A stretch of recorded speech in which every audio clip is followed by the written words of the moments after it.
తెలుగు రాష్ట్రాలలో గత కొద్ది రోజులుగా విపరీతమైన వరదలు వస్తున్నాయి. ఈ వరదలు రావడానికి కారణం ఏంటి అనేది మనం గమనించాలి. ఈ వరదలు రావడానికి కారణం మనమే అనే విషయాన్ని కూడా మనం అర్థం చేసుకోవాలి.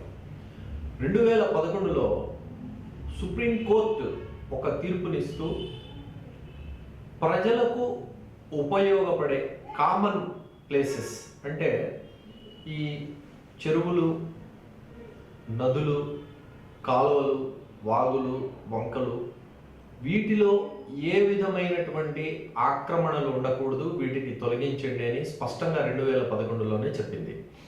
అయితే ఈరోజు ఈ స్థాయిలో మనకు ఈ వరదలు రావడానికి కారణం ఈ చెరువుల్ని, వాగుల్ని, వంకల్ని, నదీ పరివాహక ప్రాంతాల్ని, నదీ తీరాలని అక్రమార్కులు కొంతమంది వారి వ్యక్తిగత స్వార్థంతో వాటిని ఆక్రమించుకున్నారు.